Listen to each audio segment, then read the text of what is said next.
welcome back to Settled Carlisle 68, and it's 10 o'clock on a Saturday night, so I'm just chilling with a beer, and just thought I would do my August update.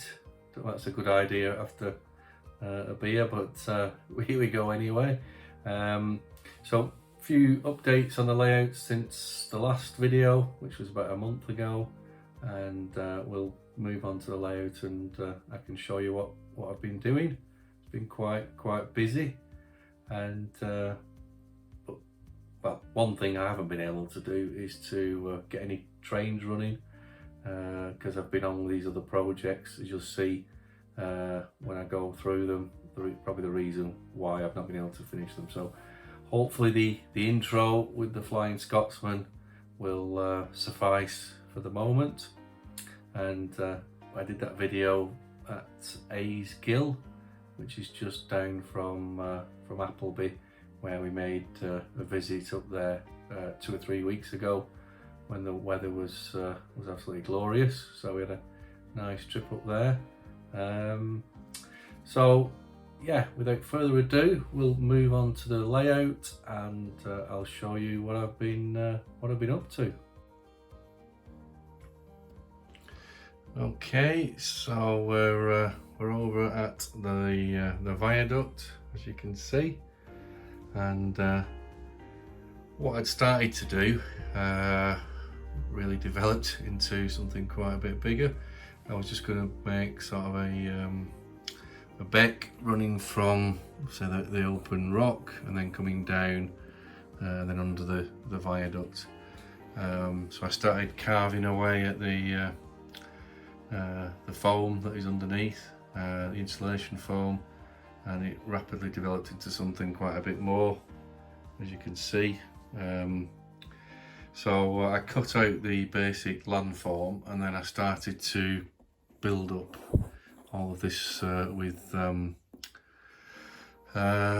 sculptor mold, and then just give it a coat of grey sort of primer, if you will. It's a bit shiny and a bit dark at the moment, but we can soon sort that out. And then I added some fallen rocks and so on here. So I just really started this, and then I sort of just finished, because I'd always intended to put sort of a brook or a stream, or as we say, a beck, and it wasn't going to be a lot of fast flowing water, but more of a trickling beck. So I put these stones in place, so I was ready to move on to the next stage and video what I was going to do in this area. So we're going to grass sort of over the rocks here, put more fallen rocks, lots of trees and bushes, lots of static grass. So I was looking forward to doing the scenery in this area, and then at the same time I was starting to install the electrics for the DCC system. So that sort of ground to a halt really, and that's because of a development on the WWScenics website, and an announcement was made about a competition, and the competition was to produce a diorama or a part of your layout with a barn scene, and I thought that was sort of a good opportunity. I hadn't planned on doing the farm scene as yet, but I thought I'll put the I'll put the beck and the rock formation to one side, and move on to the farm, which I think was about up to here when I started, and then once I started putting all the things I wanted to put into the farm yard, it gradually expanded into another field at the side where you see those two sort of lonely sheep. So that's where the workers' cottages were going to be, but you'll see in a minute they've now changed location to a better suited spot. I think it's a better spot, more in line with where you probably expect to find the cottages. So I thought, let's use a bit of inspiration, and we recently made a visit up to the Yorkshire farm, the one that's on the, I think it's Channel 5 or Channel 4 programme, which is based at Ravenseat Farm.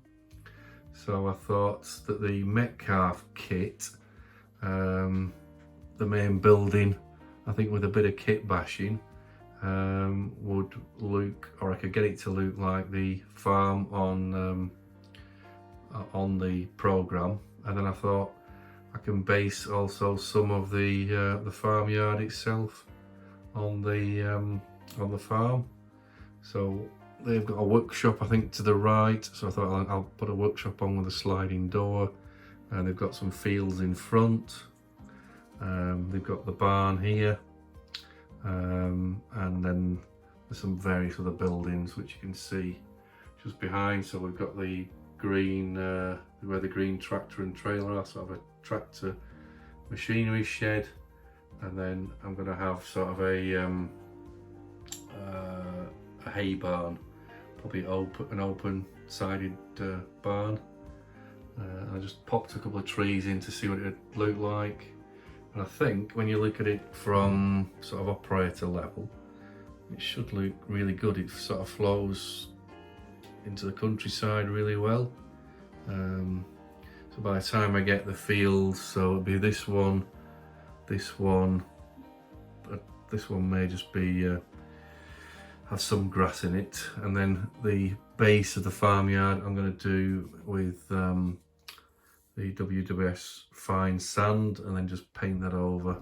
So I started off thinking I would just use the Metcalfe farm kit, which compromises of the barn building, the farmhouse, and I think a tractor shed and another small dwelling. But I'm not overly impressed with or as impressed with the farm buildings as I was with the Selling Carlisle station set, which you've seen on the layout before. So I thought, to give it some extra realism, I really like some of the kits that other people's done on YouTube channels, where they use the textured stone and so on, but that's generally with 00 sort of kits. So I thought we'll give it a go, and so I basically used the Metcalfe kit, which you see inside. I've put some extra bracing in with bits of card and so on, and I've changed the design of where the doors are and windows, but overall it's the same sort of shape as what the Metcalfe kit was. So I'll just give it a prime with some magnolia, and in a future video I'm going to show you how I paint that up. And then also in another video I'm going to show you how, now I've practiced on the barn, I'm going to show you how I scratch build the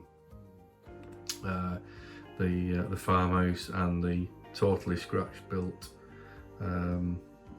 outbuildings. So that's the plan. So what I've basically used is this Langley, I think it's Langley 2mm coarse textured stone. So it's only very thin, probably, I don't know, less than ½ mm material. You can see it's quite, sorry, look at it on the camera, quite flexible. So it's easy to cut with a scalpel, and then it's even relatively easy to cut out the windows and doors if you're quite careful. So I basically use the Ratio N-Gauge Builder series for all these other accessories. So this has got a good range of doors, from barn doors, sliding doors to front doors, and you get 2 lots of those. So I've been using those. And then for the roof tiles, I've used this one, which is Ratio 305 slate roofing. So you get, this is the thicker material, but you get 4 of these sheets in each pack. So I've used those for the roofing. I'm planning to probably do at least the roofing or a corrugated building, so metal building. So I'm going to use that one, and then for the final sort of accessories, I was going to use these guttering and downpipes just to finish the buildings off.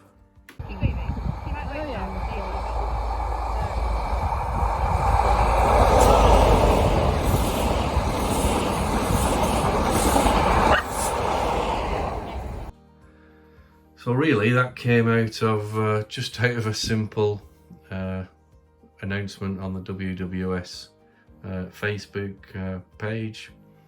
So I thought I would give it a go, and the prize is, there is a prize that was announced afterwards, is a good set of WWS even materials. So I'm really in it just to participate, to be honest, and just for the enjoyment, and it really probably strives you on for better modelling, because I probably would have just taken the easy option and built the Metcalf kits. So I really enjoyed building the barn. I made a few mistakes on that, which hopefully I'll correct for the farmhouse, but overall, yeah, pretty pleased, and looking forward to getting on with the rest of the farm. So what else have we been doing? Well, basically took on board the feedback that I received on the last video, if you recall, about the water tower, which was over here, which I thought looked too big. But sometimes if you like the model, which I do like the model of the water tower, you sort of convince yourself that it's okay. But I think of all the people that left the comments, I think everyone said, yeah, it's too big, but it's your layout. But generally I think the consensus was to go with the kit that I put up on the screen on the video, which was this Kestrel kit, which looks quite good actually. So again, it's a brick based bottom, and then there's the grey plastic for the metal water tank.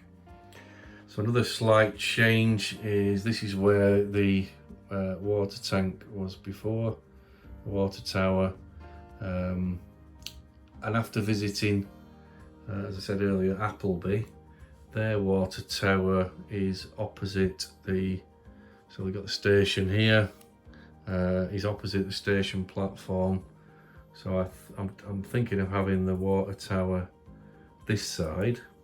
Final thing that I've done, it's the addition of the workers' cottages, and as you'll see, there's a pair of them up on the embankment, which I think is a really good spot.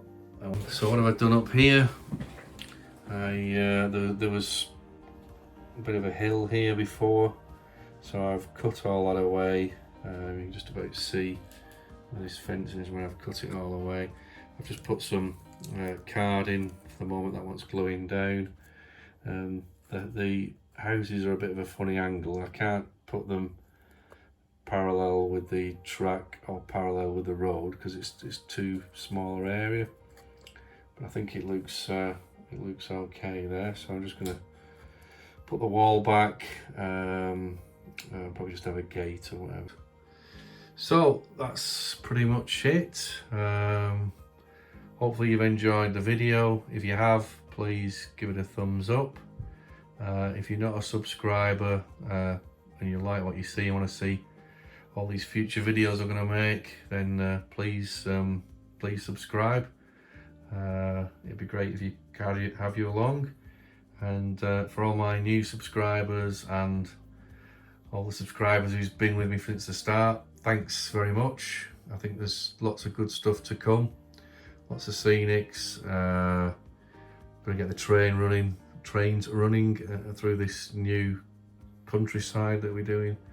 So hopefully in the not too distant future, we can have some good running shots through the Westmorland countryside. Goodbye from Settling Carlisle 68. Okay guys, take care, see you soon.